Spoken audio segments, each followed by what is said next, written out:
I'm ready now. All right. I'm so sorry. Don't worry about it. It's all good. Michael, you guys have had a number of signature wins in the last couple weeks. Is the challenge, and you talked about this before, not coming up for air, is the challenge not like looking around and just keeping your head low and realizing, holy crap, we're pretty good, but let's not start feeling ourselves? Yeah, I think the greatest challenge, to be honest, for us, Mike, is to understand why we've been winning. And again, I think I tell you guys plenty of times, when I first got in the league with Jeff Van Gundy, that was something that he would always talk about.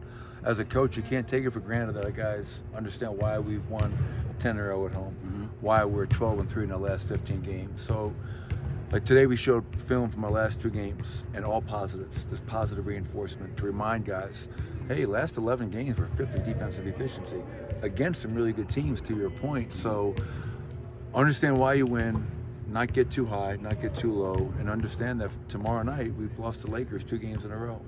So we have to do a much better job than we did last time, game 3 in LA, in terms of transition, turnovers, rebounding, paint, but constantly reminding guys why we're winning and showing examples. So it's not just me telling you.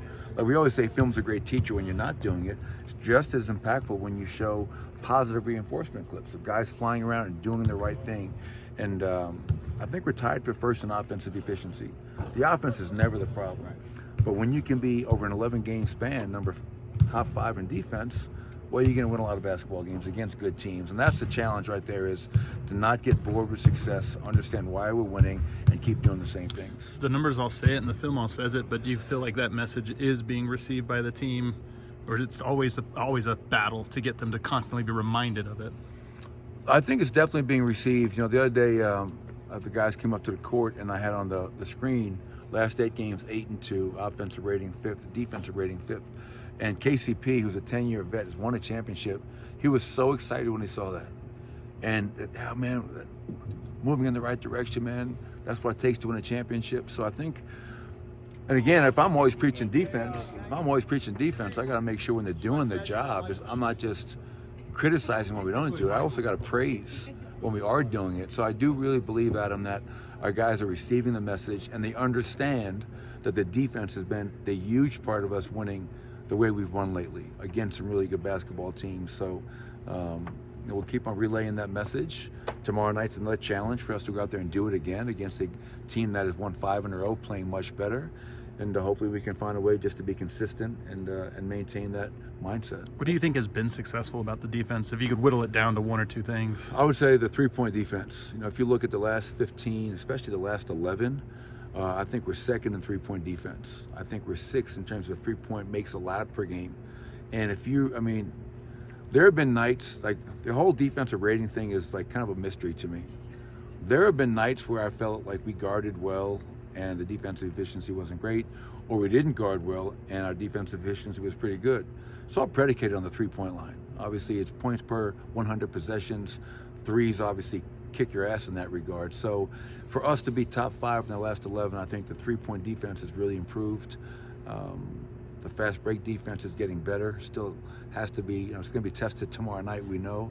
But I think the 3-point defense would be the key ingredient to us being much improved in that end. What's it like to not have to worry about the offense, like you've said, and then you look up and you're almost the best offense of all time? Like that's got to be pretty comforting.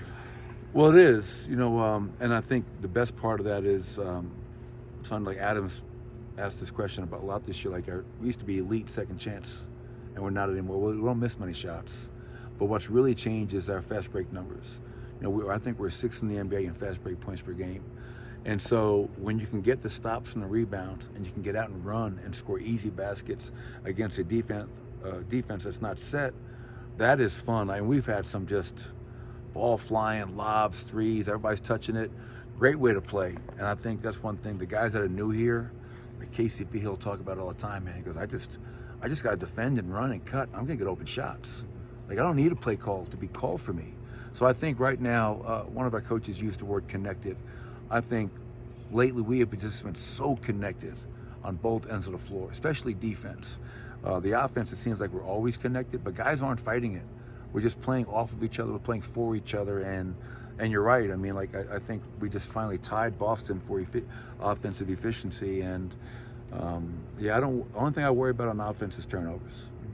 And the way we move the ball and share the ball, that's going to be a part of it. But hopefully we can be more resilient to when we do make a mistake, getting back and not just giving up easy baskets. But the offense is in a groove right now, and it's definitely fun to watch. Diving a little bit deeper into that connectedness, I've heard a couple players, you've said it, this on a string mentality defensively. For those who might not know what that is, can you just dive a little bit deeper into that? Yeah, I mean, it's you always hear coaches say, 5 guys on a string. So we could have, say, Jamal and Nicole in a pick and roll defense. But if the weak side low man isn't in, or if he isn't and the next guy, the split man, isn't ready to split and take the first pass, well, then it's not 5 guys guarding as one.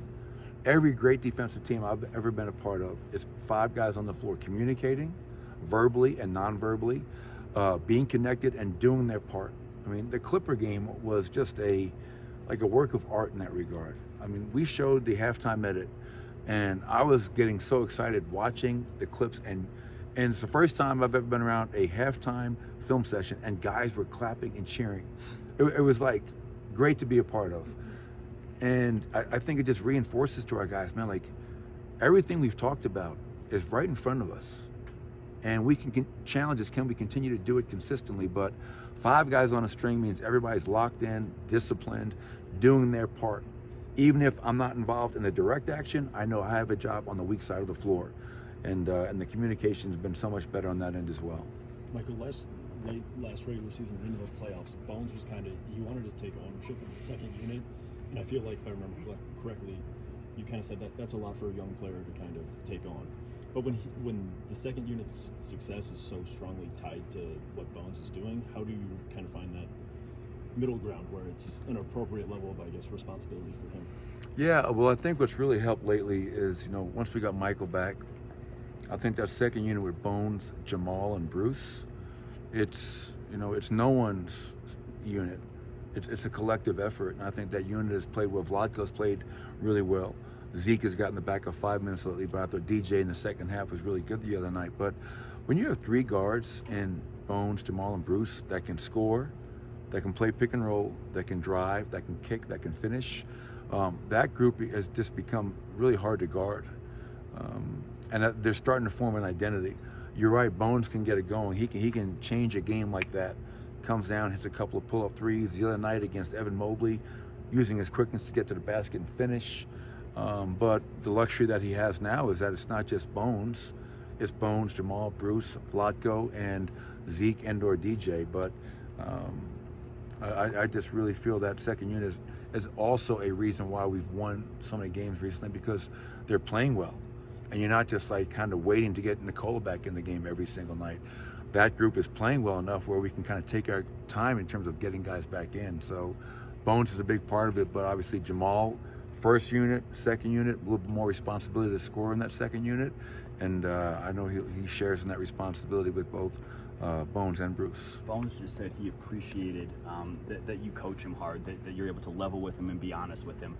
How invaluable is that to have a relationship where there's an open dialogue in both directions? Yeah, I think so many players that, through my many years in the league, a lot of them think that coaching is personal, or they think if I'm holding you accountable, it's personal. And it's never personal. I look at the other way. If I'm coaching you and holding you accountable, it's because I love you. I care about you. If I didn't care about you, I didn't think you could do it, I would just all right, he's not capable of doing it. We're giving up on you. That's when you should worry as a player, when coaches stop talking to you, stop coaching you, or stop correcting you, because now it's like, man, I guess I'm a lost cause. And whether it's Bones or anybody else, no, that's not the case, man. Bones has so much potential, and he's been such a big part of our success. Last year, I mean, look what he did as a rookie in the playoffs against Golden State, the team that won it. So yeah, my job is to coach, to care, to build up, and to help him become the best pro that he can be. And that's all I care about. And I talked to him the other night, trying to just kind of give him confidence, but also make sure he's doing the things that he needs to do. And I think he's really responded well to that. Lakers have won 5 in a row. They've been on a roll lately. They seem like a team that has found a little bit more energy over the course of these past few games. How do you, because this team is you've lost to the Lakers over the course of the last 2, What's the message to the team about taking them seriously and just keeping that pedal to the metal? Well, I think to your point, they won 5-0, playing well. Thomas Bryant, our last game, AD got hurt. Really? Thomas Bryant came in, was probably the difference maker in that game. Big part of them coming back and winning that game. So again, it gets back to not just the Lakers. Why are we winning? Can we do that again tomorrow night? We know when you think about the Lakers, you have LeBron, you have Westbrook off the bench, Schroeder and Bryant are playing really well. They're shooting it much better as a team, but transition, they're one of the best in transition. They get a lot of those off turnovers that they force. In LA last game, Ryan, we beat ourselves with turnovers. They're averaging 65 in the paint last 5 games. So when you do get back in transition, can you guard one-on-one? Can you keep them out of the paint? And even though they only had 11 offensive rebounds last time, that turned into 18 points. And Thomas Bryant was just moving people around. So I think it just starts with understanding who you're playing, value the ball, get back, protect the paint, give them one shot. And then once we do that, we know what our offense is capable when we take care of it. How do you remember all the numbers? I don't know. I look a lot of stuff. You are just spit them out like they're just there. That's what I get paid to do. Like a computer. It's my job. Computer, yeah. It's talking about the Lakers as a staff this morning. Obviously, we'll have shoot around tomorrow, going through the game notes, the film, the stat sheet, and I'm always a big believer. Like when we win, this is why we win. Mm-hmm. When we lose, this is why we lost. We gave up 35 points in transition. We gave up 64 in the paint. We gave up 18 on the glass. Those numbers are no bueno. So they stick out because it was a bad night for us. So, but hopefully those numbers are a lot better tomorrow.